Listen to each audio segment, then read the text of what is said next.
Outline of Deuteronomy. Deuteronomy consists of a series of farewell messages by Israel's 120-year-old leader, Moses. It is addressed to the new generation destined to possess the land of promise.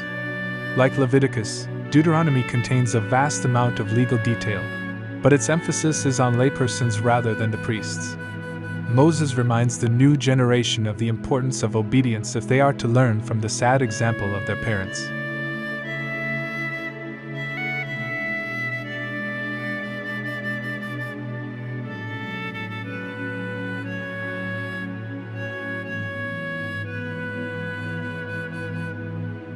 The name of the book comes from the Greek word Deuteronomion, meaning second law, which was incorrectly used in the Septuagint to translate Deuteronomy chapter 17 verse 18. The New King James Version correctly renders it, a copy of this law. Deuteronomy, however, is not a second law, but an adaptation and expansion of much of the original law given on Mount Sinai.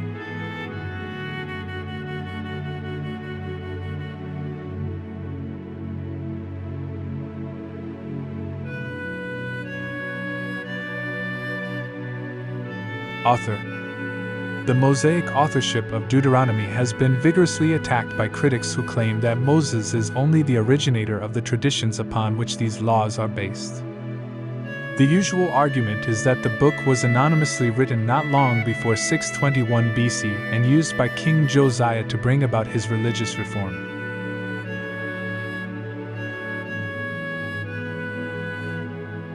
Both the internal and external evidence for Mosaic authorship is strong, however.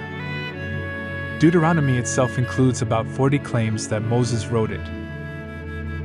The book appears to fit the time of Moses, not that of Josiah, and geographical and historical details indicate a first-hand knowledge of the period between the Exodus and the conquest.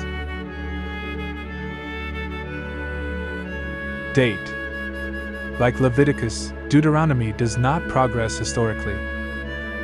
It takes place entirely on the plains of Moab due east of Jericho and the Jordan River and covers about 1 month.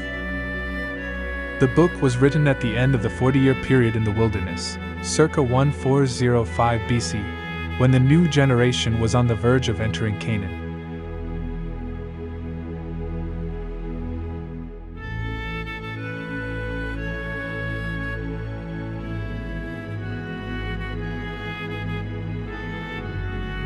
Themes and literary structure. Deuteronomy, in its broadest outline, is the record of the renewal of the covenant given at Mount Sinai. This covenant is reviewed, expanded, enlarged, and finally ratified in the plains of Moab. Moses accomplishes this primarily through 3 sermons that move from a retrospective to an introspective, and finally to a prospective look at God's dealings with Israel.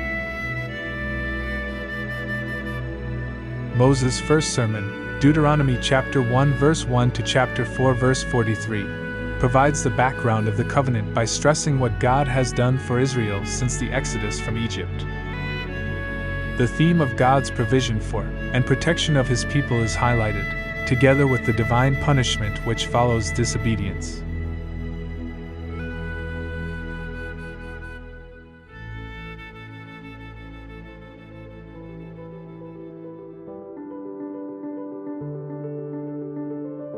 The second discourse covers the specific requirements of the covenant, adapting the laws of Exodus to the new situation which would prevail after they had entered the promised land. Thus, special attention is given to prohibitions of idolatry and other pagan practices, the establishment of a central sanctuary, and preparation for a kingdom. In the third discourse, Moses writes history in advance. He predicts what will befall Israel in the near future, blessings and cursings, and, in the distant future, dispersion among the nations and eventual return. Moses lists the terms of the covenant soon to be ratified by the people. Finally, because Moses will not be allowed to enter the land, he appoints Joshua as his successor and delivers a farewell address to the nation. Chapter 34 contains an obituary for Moses, perhaps written by his successor Joshua.